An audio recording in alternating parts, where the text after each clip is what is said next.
ऐसा कहा जाता है कि intense desire creates its own talents and opportunities. इसका मतलब ये है कि जब आपके मन में कुछ करने की इच्छा हो तो ज़िंदगी आपको उसके काबिल बनाती है और आपको एक मौका भी देती है। मैंने पिछले 20 सालों से कमांडोज़ को ट्रेनिंग दिया है। ये कमांडोज़ अलग अलग फोर्सेस से थे, आर्मी, नेवी, एयरफोर्स, NSG और बहुत सारे दूसरे फोर्सेस। बहुत इच्छा थी देश के लिए कुछ करने की।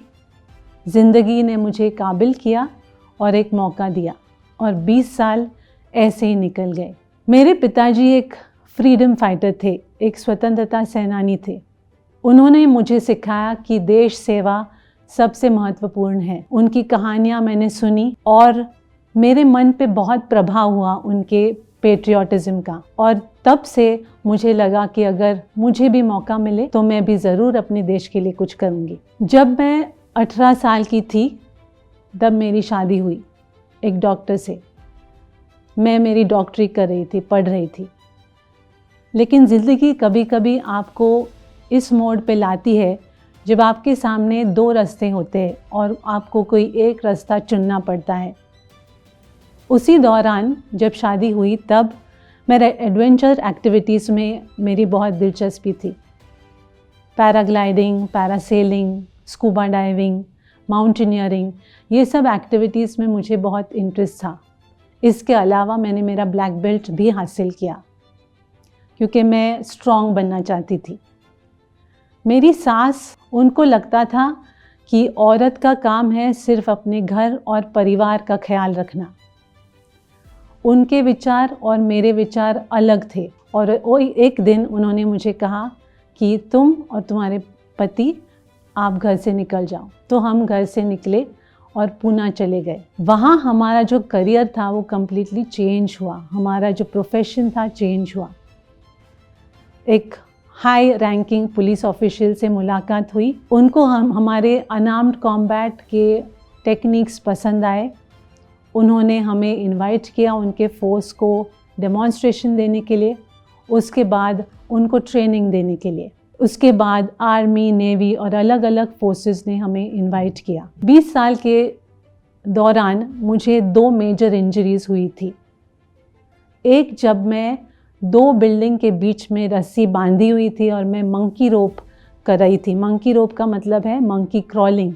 तो आप हाथों से रस्सी पकड़ते हो और आपके पैर रस्सी के अराउंड होते हैं और आप एक साइड से दूसरी तरफ आप जाते हो। जब मैंने ये किया तब रस्सी अचानक टूटी और मैं नीचे की तरफ आई। मैंने रस्सी छोड़ी नहीं क्योंकि अगर मैं रस्सी छोड़ती तो मैं नीचे गिर जाती और and I would be dead. जैसे ही मैं नीचे आई तभी मेरी जो पीठ थी वो बिल्डिंग के वॉल को लगी और मेरी जो रीढ़ की हड्डी है वो टूट गई। हॉस्पिटल में थी 6 महीने। तब मैंने सोचा क्या ये जो काम मैं कर रही हूँ वो क्या सही है या ये अब मैं छोड़ दूँ, क्योंकि ये बहुत ही डेंजरस हो रहा था मेरा काम। और एक इवेंट था मेरी ज़िंदगी में और एक ट्रेनिंग इंजरी हुई। जब मैं असाइनमेंट में थी तब मेरी जो फादर, उनकी देहांत हुई और जो सोल्जर था उसने मुझे आकर बताया कि आपके फादर की देहांत हुई। मैं एक ट्रेनी के साथ कुश्ती लड़ रही थी लेकिन मेरा फोकस शायद हट गया था।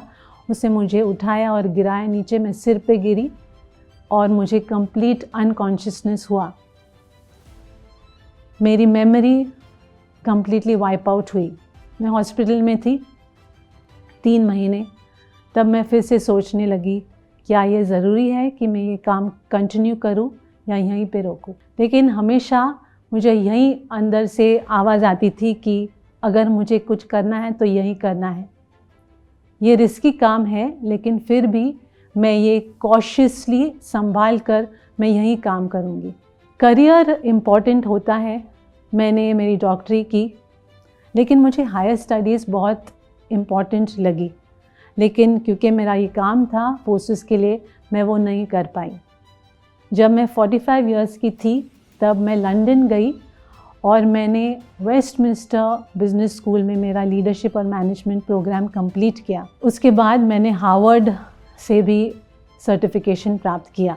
ज़िंदगी में, सबकी ज़िंदगी में अड़चनें तो आती ही हैं। ये अड़चनों का रूप अलग अलग होता है, लेकिन ये अड़चनों को हमको फेस करना है, ये बाधाओं को फेस करना है और रुकना नहीं है, आगे बढ़ते रहना है। अगर आपके सामने कोई अड़चन हो तो आप सबसे पहले मन में ठान कर लीजिए कि ये अड़चन मुझे रोकने वाला नहीं है, मैं उसके अराउंड या उसके ऊपर या उसके थ्रू जाकर मैं अपने गोल या लक्ष्य के तरफ जाने वाली हूँ। अगर आपका ये प्रिंसिपल रहा, अगर आपकी सोच ऐसे रही, तो आप ज़िंदगी में बहुत कुछ कर पाएंगे। इस वीडियो के बारे में अपनी राय नीचे कमेंट सेक्शन में हमें बताएं और अपने दोस्तों के साथ ये वीडियो शेयर करना ना भूलें।